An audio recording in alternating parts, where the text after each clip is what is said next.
Hello friend. तर सुरुवातीला माझ्या काही रेसिपी इंस्टाग्राम अकाउंटवरती आहेत. त्यासाठी माझा आय डी आहे आय एम प्रीस. तर प्लीज इंस्टाग्रामलाही फॉलो करा. आता इथं आपण चिकनची रेसिपी बनवत आहोत. तर इथं मी एक उभा चिरलेला कांदा घेतला आहे, अद्रक, लसूण, थोडंसं ओलं खोबरं, कोथिंबीर, सुकं खोबरं घेतलं तरीही चालेल किंवा खोबरं नाही घेतलं तरीही चालेल. त्यानंतर अद्रक, लसूण. आता इथे सुरुवातीला मी खोबरं परतून घेत आहे.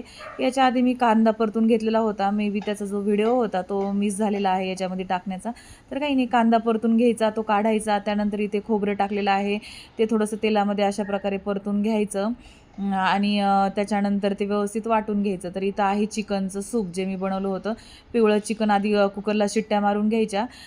कुकरला लावून हळद, तिखट, मीठ, कांदा लावून असं शिजवून घ्यायचं. त्यानंतर हे आहे खोबरं आणि अद्रक, लसूण, कोथिंबीर, कांदा, अद्रक, लसूण, कोथिंबीर आणि खोबऱ्याचं वाटण. तर अशा प्रकारे ते वाटण व्यवस्थित वाटून घ्यायचं आहे. आणि ते वाटून झाल्यानंतर मग काय करायचं, पॅनमध्ये किंवा कढईमध्ये ज्या भांड्यामध्ये तुम्ही चिकन बनवता त्याच्यामध्ये तेल टाकायचं आणि ते छानसं वाटण परतून घ्यायचं. आणि ते छान असं वाटण परतून टाकलं की त्याच्यामध्ये वाटण असं तिखट, मीठ वगैरे मसाले टाकायचे. आता इथं आमचे अण्णा आहे ते शाकाहारी आहेत. मग त्याच वाटणामध्ये मी त्यांना इथे डुबूक वड्याची आमटी केलेली आहे. काही नाही, ते वाटण टाकून शिजवून द्यायचं. 2-3 मसाले वगैरे टाकायचे, पाणी टाकायचं. पाण्याला उकळी आली की बेसन कालून त्याच्यामध्ये छोटे-छोटे वड्या करायच्या. आता इथं मी पॅनमध्ये तेल टाकलेलं आहे. आता इथं चिकनची रेसिपी आहे. तर तेल टाकलेलं आहे पातेल्यामध्ये, त्याच्यामध्ये वाटण टाकलेलं आहे जे आपण वाटण केलं तर. गरम मसाले टाकायचे नाही, तर आपण चिकनच्या सूपमध्येच 1-2 मसाले, दालचिनी वगैरे टाकली होती.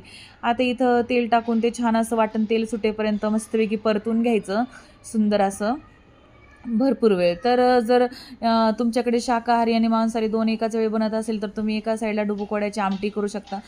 बेसन पीठ कालून पातळ असं त्याचे वडे सोडायचे आणि झाले आपले डुबूक. मात्र ती गरम पाण्यामध्ये करायची असते, जशी मी केली. आता इथं चिकन व्यवस्थित मसाला परतल्यानंतर त्याच्यामध्ये जे उकडलेलं चिकन होतं पिवळं ते मी टाकलं.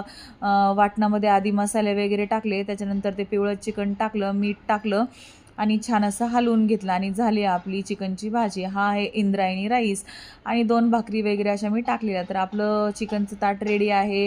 इथे आहे चिकन, त्यानंतर आहे काकडी, कांदा, लिंबू आणि इंद्रायणी भात आणि गरमागरम अशा ज्वारीच्या भाकरी. तर याच्यानंतर मी हे शाकाहारी ताट होतं. ही होती डुबूक वड्याची आमटी, काकडी, लिंबू, भाकरी आणि भात. तर शाकाहारी आणि मांसाहारी दोन्ही मी एकाच वेळी बनवलेलं. तर तुम्ही असं बनवता का? नक्की मला कमेंट करून सांगा. रेसिपी आवडली तर लाईक करा, शेअर करा, subscribe my channel. Thank you. Stay tune. Bye bye.